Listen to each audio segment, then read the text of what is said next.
Assalamualaikum warahmatullahi wabarakatuh dan salam sejahtera. Terima kasih banyak kerana sudi datang untuk menonton video saya pada hari ini.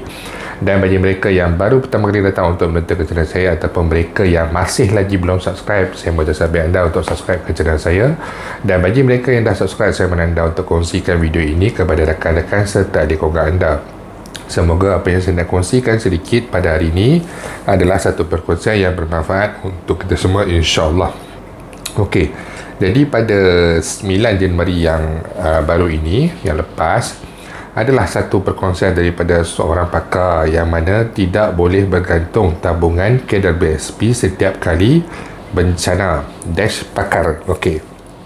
Yang mana beliau adalah seorang profesor media yang berkatakan pengeluaran kadar BSP akan menyebabkan simpanan persaraan pada hari tua berkurangan. Tambahan pula purata umur rakyat Malaysia adalah sehingga 75 tahun dan mereka akan bersara pada seawal usia 55 tahun dan mempunyai tempoh 20 tahun untuk orang kata meneruskan kehidupan dan menggunakan dana ataupun wang daripada caruman kadar BSP mereka sebagai perbelanjaan harian, yang mana purata RM1,000 sebulan, perlu ada maksimum, perlu ada minimum sebanyak RM240,000 untuk 20 tahun ini dan juga pelbagai perkara yang lain. Okey, isu ini kembali hangat apabila beberapa pihak mendesak kerajaan mempertimbangkan pengeluaran itu untuk meringankan beban mereka yang terjejas dalam musibah banjir. Okey, kemudian beliau berkongsilah bahawa Perdana Menteri telah pun menyediakan peruntukan wang ihsan RM1,000, RM500 voucher tunai, RM1,000 tujuan pembaikan ataupun pembelian semula spare part kereta, kemudian bantuan tunai sehingga RM5,000 bagi pembaikan rumah yang mengalami kerosakan tidak serius, kemudian kos pembaikan bagi rumah yang kerosakan serius sehingga RM15,000 dan juga peruntukan sehingga RM56,000 untuk setiap unit rumah yang dibina baru. Jadi terlalu banyak inisiatif yang diberikan oleh kerajaan dalam tempoh musibah banjir ini berlaku, yang mana diperkatakan maksimum boleh mencecah sehingga RM61,000, termasuklah juga wang tunai RM2,500 khusus untuk pembelian barangan keperluan ikut kesesuaian masing-masing. Terlalu pelbagai inisiatif ataupun kebaikan yang telah pun dilakukan oleh pihak kerajaan. Malah ada juga satu pensyarakanan di sebuah universiti ini berkata pengeluaran kadar BSP ini adalah tidak boleh dijadikan satu kebiasaan untuk dikeluarkan setiap kali dilanda bencana.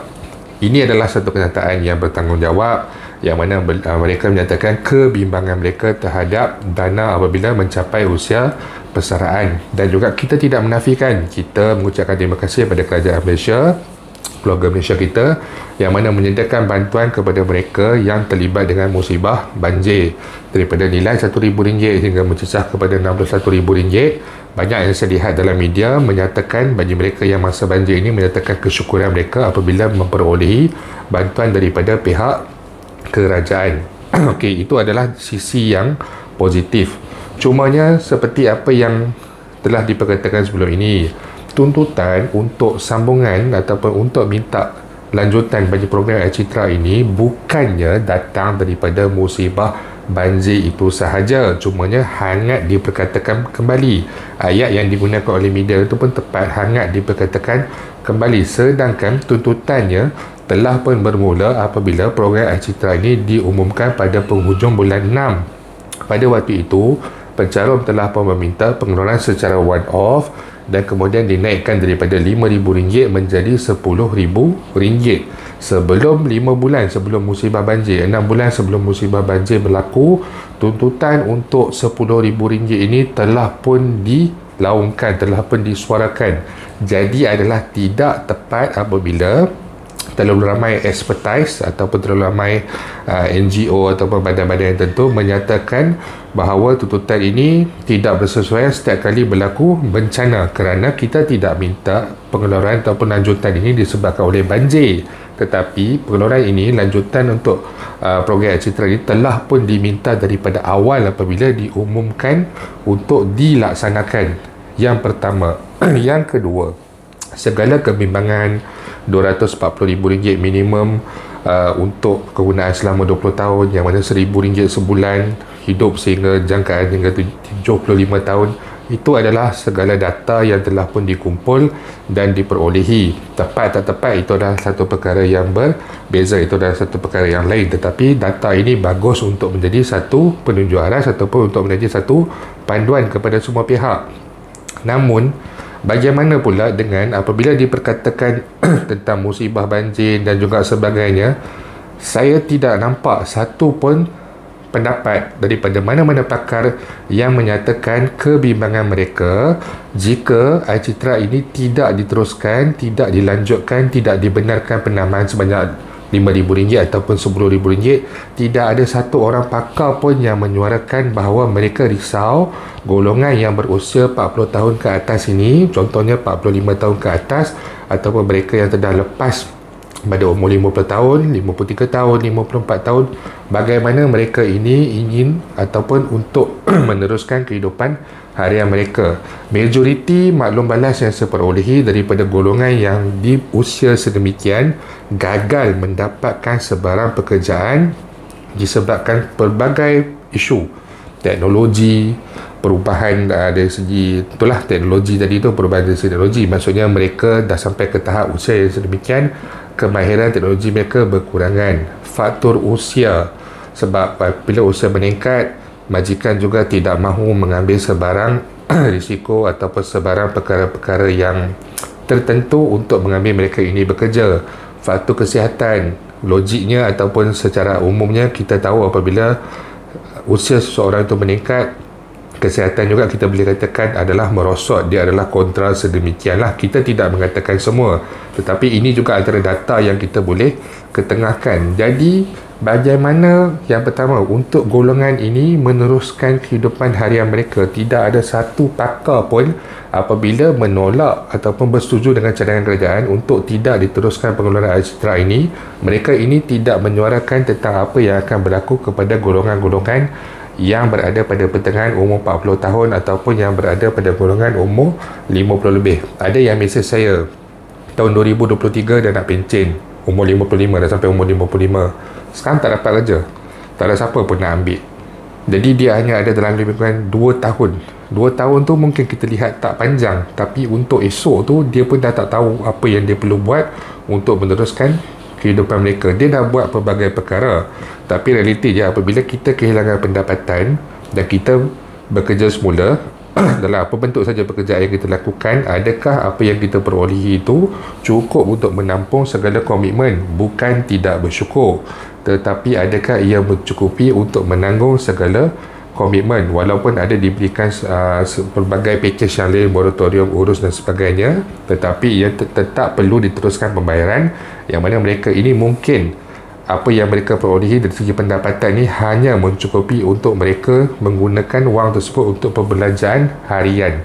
Jadi ke mana hala tuju mereka yang berada pada usia sedemikian ataupun mereka yang di luar sana yang berada pada kawasan tertentu, pada keadaan-keadaan tertentu yang masih lagi tidak mendapat pekerjaan. Ramai yang saya lihat, kita ada dua golongan. Ada satu golongan yang dia memang meminta untuk diteruskan pengeluaran ini, atas sebab apa saya tak menyatakan, tetapi ada satu lagi golongan yang memang benar-benar meminta disebabkan mereka ini sangat-sangat memerlukan.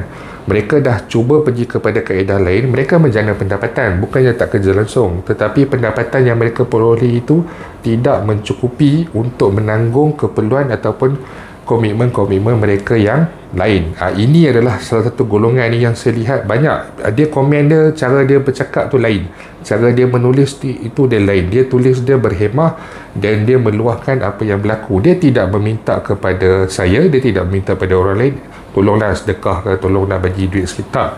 Dia hanya meminta kepada kerajaan untuk diteruskan program ini, sebab dia tahu kalau kerajaan nak teruskan dalam program bentuk-bentuk lain pun mungkin agak sukar, perbelanjaan itu terlalu besar. Tetapi apabila mereka diberi peluang untuk mengeluarkan daripada caruman mereka sendiri, mereka merasakan itu kaedah yang paling baik serta win-win situation. Jadi pakar-pakar di luar sana, saya sangat bersyukur kerana kita ada ramai pakar di Malaysia ini yang banyak menyuarakan pandangan mereka, kebimbangan mereka dan juga pelbagai idea-idea yang bernas. Namun Apa kata anda mencari satu solusi yang terbaik tentang bagaimana mereka ini yang berada pada golongan pertengahan umur ni ataupun yang masih lagi tidak dapat mendapat pekerjaan yang sesuai, menjana pendapatan yang sesuai ataupun mencukupi, bagaimana dengan golongan-golongan ini? Adakah harus dibiarkan saja mereka terus hanyut dan kita tidak mengambil sebarang tanggungjawab ataupun bagaimana? Jadi saya mengharapkan sangat ada pihak yang mengambil tanggungjawab dengan menyuarakan pandangan, dengan menyuarakan idea bagi menyelamatkan dan membantu golongan-golongan yang sedemikian. Mungkin tidak ramai tetapi nilainya mungkin berjuta orang di luar sana. Kita sendiri tidak tahu. Jadi saya harap sangat akan ada pertimbangan yang sewajarnya daripada semua pihak, daripada pakar dan sebagainya. Gunakan kebijaksanaan, gunakan ilmu yang anda ada, gunakan kemahiran yang anda ada, gunakan pengaruh yang anda ada untuk memberikan pandangan yang lebih bernas bagi membantu semua pihak yang memerlukan. Itu saja yang saya nak kongsikan sedikit pada hari ini, dan insyaAllah jika ada sebarang perkembangan terbaru saya akan berkongsikan kepada anda semua kelak. Dan bagi mereka yang punya sebarang masalah, sebarang pandangan ataupun sebarang persoalan, anda boleh utarakan di ruangan YouTube saya ataupun di ruangan Facebook saya. Itu saja untuk hari ini. InsyaAllah kita akan jumpa lagi. Jangan lupa untuk share, jangan lupa untuk subscribe. Assalamualaikum warahmatullahi wabarakatuh.